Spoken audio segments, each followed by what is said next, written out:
Magandang hapon mga boss mo. Ngayon lang tayo ulit nakalabas ng bahay at panay ang ulan. Boss, magandang hapon. Basta tayo ngayon. Masyal naman tayo at boring na tayo sa loob ng bahay na ilang araw. Lakad-lakad muna tayo. Iba naman yung ambience natin. At nakulong na tayo ng gusto, hindi na tayo nakakapag-upload. Tingin-tingin sa daan din, baka maano din tayo, masadyasaan. Punta muna tayo dito sa sa malamig. Pasok muna tayo dito sa sa mall. Walang iya. Kailangan tayo yun. Kailangan may dating, hindi tayo pogi. Bawal pogi, kailangan may dating lang.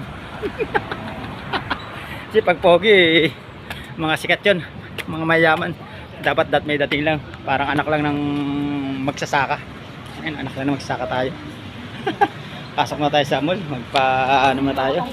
Mag-ikot-ikot muna tayo. At ilang araw na tayo nakulong sa bahay.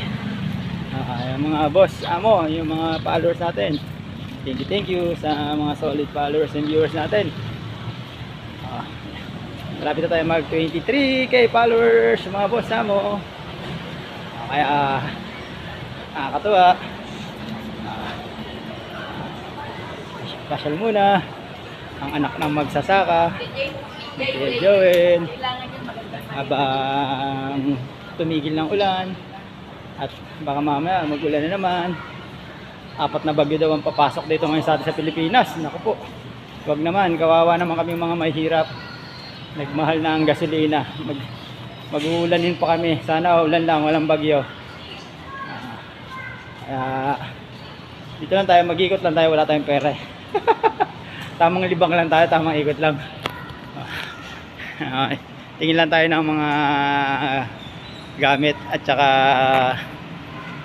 palamig. At amoy tayo ng mga babangong ambience sa atin. Hindi tayo sa guard. Ayan. Pasok tayo ngayon. Siya nagbubukas. Ang daming tao dito sa mall ngayon.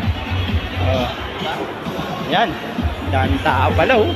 Sounds. Party mga boss. Ayan. Ang daming pagkain. Kaya lang wala tayong pera. Baka makabasag tayo dito. Ang daming ang daming nagagala pala. Paano mga boss mo? Mag-iikot lang muna tayo. Ayun. Dito tayo ngayon sa mall. Ay, ikot-ikot lang muna ako mga boss mo.